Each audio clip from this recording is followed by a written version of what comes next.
Probably nothing worse than seeing a dude you've been high on all off season. Week one of the fantasy season comes and he takes a giant shit on his own leg. That's just the worst, absolute worst feeling. It sticks with you. It remains in your head the entire season that they really let you down early. Something like that happened to me last season with like Drake London, Kyle Pitts, dude. The Kyle Pitts is pretty much every season that happens to you. This is the first season he actually didn't do that. But that's just how fantasy football is, man. Like, you get attached to these players, you're so pumped on them, you see them in 1 week and you're like, fuck them, I'm off of them. So with that in mind, dude, I think that's something we can take advantage of. So you want to fleece your teammates, dude. Take advantage of the biases, take advantage of the way they were let down, take advantage of the dudes who might have lost their matchup by a tight margin because somebody they were high on, took a dump all over their own leg. So I'm going to give you guys trade candidates, these buy low candidates for you guys that you guys should be grabbing, where there's some metric, there's some data points that actually look positive in their favor. So we're going to talk about some of these guys. We're going to talk about some of the metrics, give you my thoughts on them. I'm Ron from Fantasy Flow. If you like this value, or if you get value from this video, I'd really appreciate a like and a sub. And with that in mind, boys, I don't want to waste any more of your time. Let's hop into the video. And we are here in my little Word doc. Nice and easy, nice and simple. First guy on the list is going to be Jonathan Taylor. So Jonathan Taylor had 16 rush attempts for 48 yards and a touchdown. Now, what was really exciting about Jonathan Taylor is that he had 100% of the RB touches. There was nobody coming in, spelling him any part of the game, even when they were in negative game script the entire time. So he was the only running back on the week to actually do that, to have 100% of the touches. Now, the Colts offense also barely played. Like, they were pretty much off the field the entire time. When they were on the field, they got big chunk plays where Jonathan Taylor couldn't really grind out any yardage, right? They were playing from behind most of the game. So Shane Steichen, head coach for the Colts, he's actually known for like up-tempo offense. He brought this up-tempo offense from the Eagles with him. So we expect a lot from Steichen. Moving forward, we expect the offense to be very up-tempo. So I think that the buy low candidate window is really going to close very fast on Jonathan Taylor. So I'll try to go out now and get him because he really only had like 10 or 11 fantasy points. So this is like the perfect opportunity where a lot of guys got him in like the first or second round. And they might be let down, right? They might have lost their matchup and be like, fuck, dude, Jonathan Taylor is going to be getting, he's going to be getting scavenged by Anthony Richardson at the goal line all the time. So play off of that. The next one on the list is going to be Kyren Williams, man. So Kyren Williams, I know it's tough, dude. It's actually a tough week for running backs. There's not like too many good buy low candidates. There are some like deeper ones, but these are the guys that I think like can actually turn it around, right? I don't want to tell you guys that like DeAndre Swift is a buy low because he was absolute shit.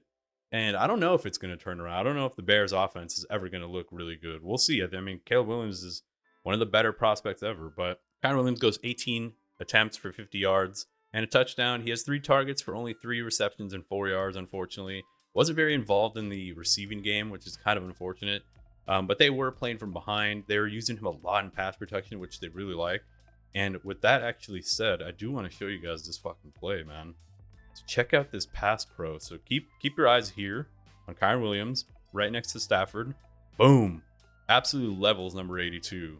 Gives Stafford just that little bit more time. He's just an absolutely good pass blocker, and I think that's going to keep him on the field. I think that explains his 92% snap share, right? So, or 91% snap share. 73% route participation, meaning when he was on the field, he did run a route 73% of the time. Or they had him in pass protection. So that's exactly what you want to see. He had 4 red zone opportunities. So he only scored a touchdown, but he did get 4 ops. And he had 18 of the 20 total RB rushes. So Corum and Ronnie Rivers are not involved. Although I will say there was a post-game interview of Sean McVay in which he said he wasn't expecting the workload to kind of play out that way. He was kind of expecting more of an even split or Ronnie Rivers to get more involved, Blake Corum to get more involved. And then the last little bit of info is that the Puka injury, I think that opens up a little bit more receptions for Kyren. So he's somebody that I'd be trading low on. I mean, I don't think Kyren owners are really super low on him, but I do think Kyren Williams can probably end the season as like a top 6 back. So if you can get him for like top 15 back value or cost right now, I'd really try that. Obviously at the back end of that. Next person is going to be Courtland Sutton. This one's kind of brutal. I know a lot of people are kind of down on the Broncos at the moment, but he had 12 targets, bro. 4 receptions for 38 yards. Now, there's this stat that I'm going to reference a couple times in this video. It's called expected fantasy points, right? So everybody on this list scored kind of below what they were expected to score. And Courtland Sutton had like the highest on the week by far. He had 19.8 expected fantasy points based on his usage, based on kind of like the types of targets he was getting, where he was getting targeted.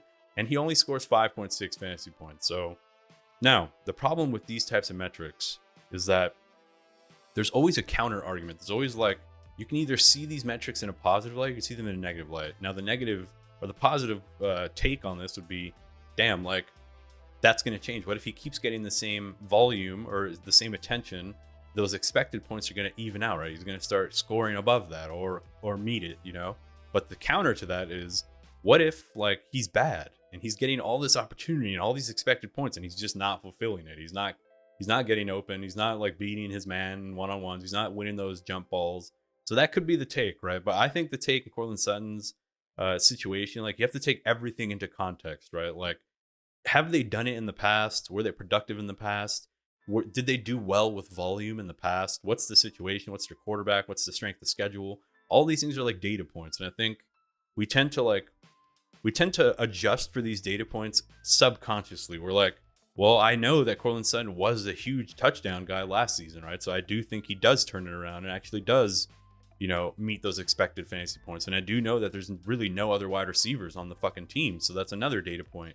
So you just choose whatever data points you want and lean on them. At the end of the day, we're all just fucking guessing, right? So yeah, as I mentioned, team high 12 targets. He led the room, 91% of the snaps. He's just on the field all the time.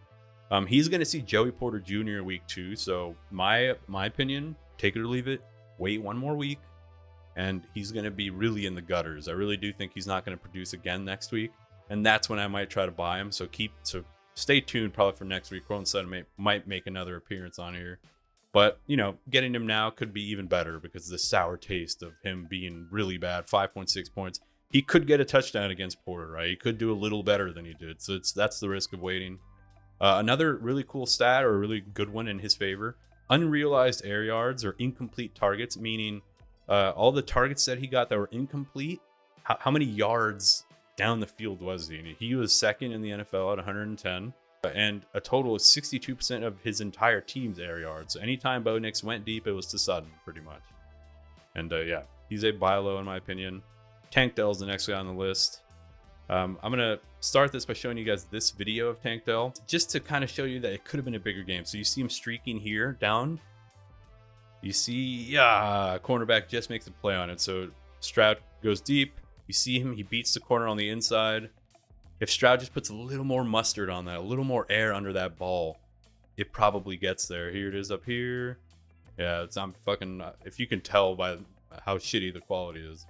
But yeah, that's how close Tank Dell was to a big week. He had 7 targets, which is still good. He was second in the team. He had only 3 receptions for 40 yards. They were winning by most of the game. But again, the expected fantasy points, he had 14.6 expected points. He only scored 7.4, so that's a -7. That's just like, we look at that column of how many under or above expected were they. And for me, the way I like to use it is it's a starting point. It's like, all right, this dude was supposed to score more than he did, and he didn't. Now, what's the context around it? Was it because he's shit? Was it because the team was shit? Was it game script? Was it fucking, the corner that was covering him is just an absolute stud? Like, were there a couple plays in which, like, damn, that's where the expected points should have came from, right? Like, that deep pass could have been why he had 14.6, right? Like a deep target typically boosts your expected points. So that's where it comes down to, man. You just want to look for the volume, or look for the volume or opportunity that wasn't realized. And then that's what we do in fantasy pretty much. And then, yeah, another thing, Diggs monopolized touchdowns. So Diggs really had a big game, and maybe Tank Dell owners, maybe Texans owners, or Texans players owners are like, fuck, dude, like if Diggs is going to be getting all the touchdowns, he's getting all the red zone looks, like, I don't know if there's going to be enough to go around. I don't know if there's going to be enough meat on this bone. Like Joe Mixon was also beasting and feasting. Like, I don't know. You could talk me into the possibility that Tank Dell might be a little bit too boom or bust rest of the season. But I do think getting a dude on a team like this, like at the end of the day, 33 routes on 38 of CJ Stroud's dropbacks. So he's always out there running. He racked up 45% of the Texans' air yards. So as I mentioned, unrealized air yards. Or in this case, it's just air yards total. He had almost 50% of them. Anytime they do go like deep, it seems to be either, Nico or Tank Dell. So that's what you like to see, just a little bit of focus. 22% target share, second on the team by Nico. I already mentioned that. Tank Dell is a nice buy low. Next guy, this one's kind of disgusting, but it's Diontae Johnson. I was off of Diontae Johnson all off season, man. I made hate videos on him. I sent him mail. I sent him text messages. Like, I was just, for what he did to me the past 2 seasons, man, I'm off him. And I understand why you guys are probably still off him. Fucking Panthers looked absolute. Oh my god, dude, they look so bad. Almost essentially unwatchable.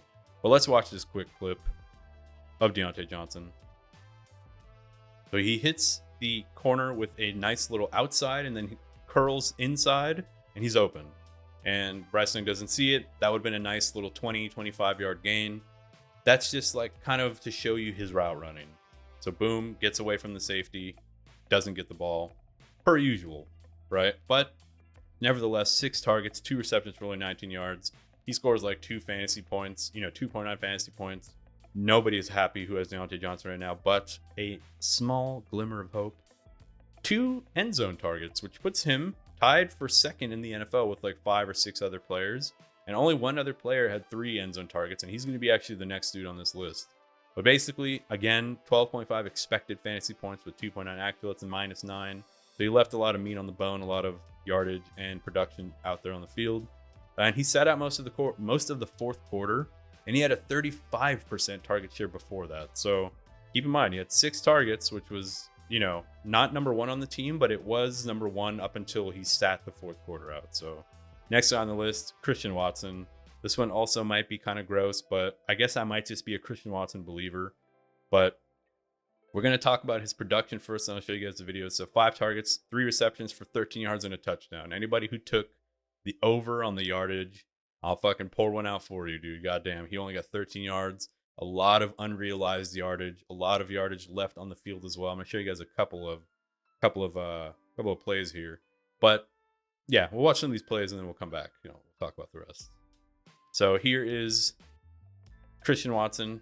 You see him down at the bottom left, beats his man, kind of slows down for some reason. I don't understand why, but he clearly has the speed to beat him. And if he would have just kept, what if he brings that in with one hand? I mean, it's a tough catch.